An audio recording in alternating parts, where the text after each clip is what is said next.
छठी कक्षा में नए विद्यार्थियों का स्वागत है। आज हम विज्ञान में पहले पाठ भोजन यह कहाँ से आता है के प्रश्न उत्तर ले रहे हैं। पहला प्रश्न, जंतुओं से प्राप्त होने वाले कुछ खाद्य पदार्थों के नाम लिखें। उत्तर आएगा दूध, अंडा, मुर्गा, मछली, झींगा, मांस, घी, पनीर, दही, मक्खन, क्रीम आदि जंतुओं से प्राप्त होने वाले कुछ खाद्य पदार्थ हैं। आप चित्र के माध्यम से जंतुओं से प्राप्त होने वाले खाद्य पदार्थों को देख सकते हैं। चलिए दूसरे प्रश्न की तरफ। पादपों पौधों से प्राप्त होने वाले कुछ खाद्य पदार्थों के नाम लिखें। उत्तर अन्न, जिसे अनाज कहते हैं, दालें, सब्जियां, फल, चीनी, गुड़, तेल आदि पादपों से प्राप्त होने वाले खाद्य पदार्थ हैं। आप चित्र के माध्यम से इन्हें देख सकते हैं। चलिए तीसरे प्रश्न की तरफ। भोजन के आधार पर जंतुओं को कितने वर्गों में बांटा गया है, उदाहरण भी दें। उत्तर 3 वर्गों में। नंबर 1, शाकाहारी जंतु। जो जंतु केवल पौधे और पादप उत्पाद खाते हैं उन्हें शाकाहारी जंतु कहते हैं। उदाहरण गाय, भैंस, बकरी, हिरण आदि शाकाहारी जंतु है। दूसरा, मांसाहारी जंतु। जो जंतु दूसरे प्राणियों और जंतु उत्पाद को खाते हैं उन्हें मांसाहारी जंतु कहते हैं। उदाहरण शेर, बाघ, छिपकली, मकड़ी आदि मांसाहारी जंतु है। तीसरा, सर्वाहारी जंतु। जो जंतु भोजन के रूप में पादपों तथा दूसरे जंतुओं दोनों को ही खाते हैं उन्हें सर्वाहारी जंतु कहते हैं। कौवा, बिल्ली, मनुष्य सर्वाहारी जंतुओं के उदाहरण हैं। आप चित्र के माध्यम से इन्हें नोट कर सकते हैं। चौथा प्रश्न है, कॉलम 1 में दिए गए खाद्य पदार्थ का मिलान कॉलम 2 से कीजिए। तो कॉलम 1 में है दूध, दही, पनीर, घी। इसका मिलान होगा सभी जंतु उत्पाद है। दूसरा पॉइंट, पालक, फूलगोभी, गाजर। इसका मिलान होगा सब्जियां हैं। नंबर 3, शेर एवं बाघ। इसका मिलान होगा कै दूसरे जंतुओं को खाते हैं। और नंबर 4, शाकाहारी। इसका मिलान होगा ख से पादप एवं पादप उत्पाद खाते हैं। चलिए पांचवें प्रश्न की तरफ। दिए गए शब्दों से रिक्त स्थानों की पूर्ति कीजिए। शाकाहारी, पादप, दूध, गन्ना, मांसाहारी।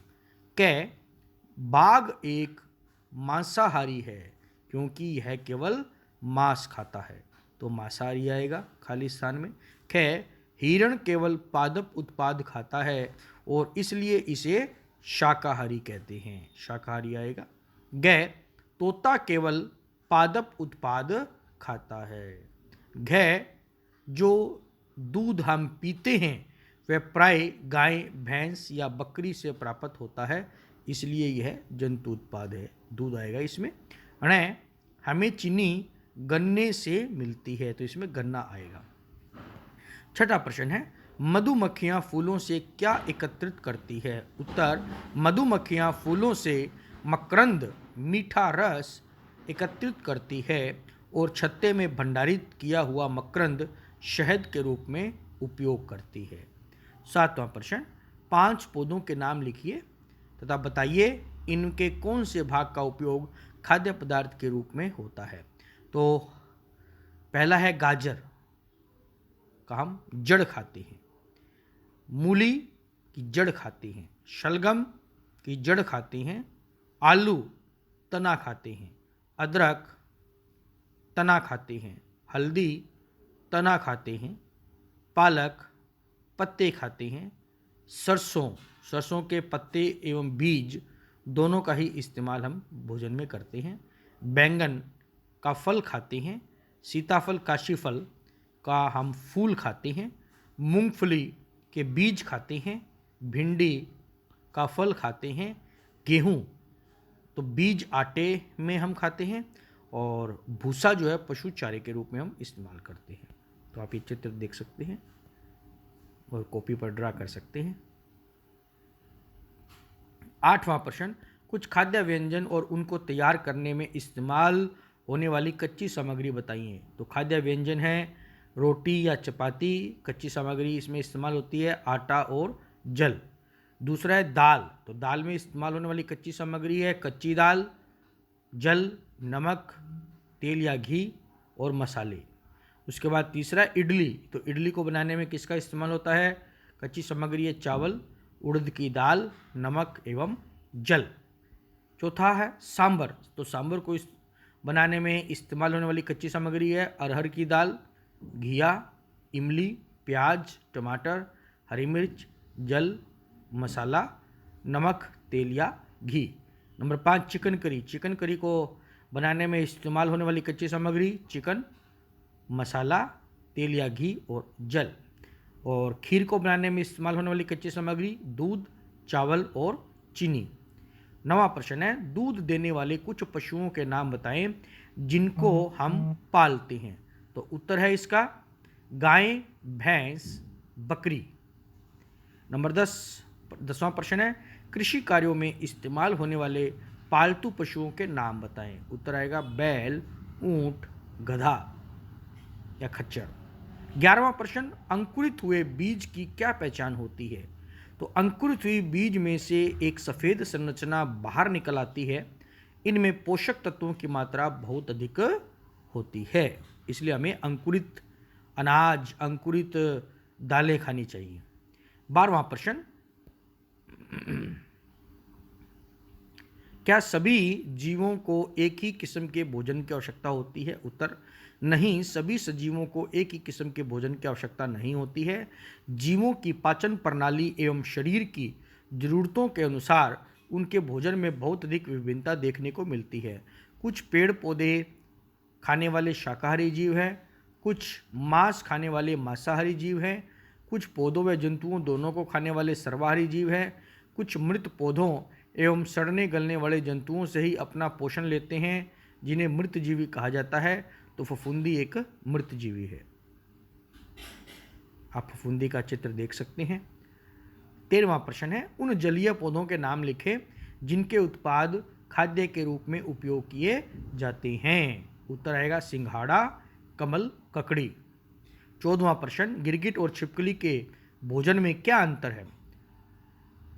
आप देखकर दोनों में कैसे अंतर का पता लगा सकते हैं? तो गिरगिट और छिपकली में अंतर देखिए। नंबर 1, गिरगिट बगीचों व पेड़ों पर ज़्यादातर दिखाई देती है, जबकि छिपकली घरों की दीवारों पर देखने को मिलती है। नंबर 2, गिरगिट परिस्थितियों के अनुसार अपना रंग बदलने में सक्षम होती है, जबकि छिपकली ऐसा नहीं कर सकती। नंबर 3, गिरगिट के भोजन में कीट पतंगे, चूहे, घोंघे तथा दूसरी छोटी छिपकलियां होती है, जबकि छिपकलियां कीट पतंगों को ही खाती है। नंबर 4, गिरगिट की रफ्तार छिपकली से कहीं ज़्यादा होती है। 15वां प्रश्न है, भारत के विभिन्न प्रदेशों या राज्यों में खाए जाने वाले प्रमुख व्यंजनों की सूची बनाएं। तो प्रदेश और वहाँ का जो खाद्य व्यंजन है उसका नाम। नंबर 1, राजस्थान, राजस्थान का खाद्य व्यंजन दाल बाटी चूरमा। पंजाब का मक्की की रोटी, सरसों का साग।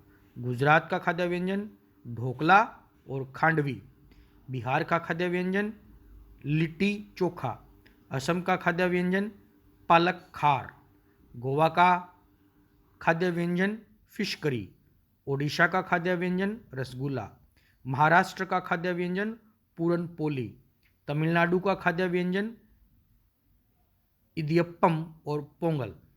तेलंगाना का खाद्य व्यंजन नाटुकोड़ी पुलुसु। आंध्र प्रदेश का खाद्य व्यंजन हैदराबादी बिरयानी। कश्मीर का खाद्य व्यंजन रोगन जोश। 16वां प्रश्न है, किन पौधों के फूल या पुष्प खाने के काम आते हैं? उत्तर आएगा फूलगोभी और काशी फल, सीताफल जिसको हम कहते हैं। 17वां प्रश्न, हमें चीनी प्राप्त होती है ए गन्ने से, खजूर से, चुकंदर से, उपयुक्त सभी, या सही उत्तर छांटे। तो इसका उत्तर आएगा उपयुक्त सभी। 18वां प्रश्न, दालों को खाली स्थान कर खाने से अधिक पौष्टिकता मिलती है। तो उत्तर आएगा अंकुरित करके खाने से ज़्यादा पौष्टिकता मिलती है। तो इसी के साथ पहले पाठ के प्रश्न उत्तर समाप्त होते हैं। धन्यवाद।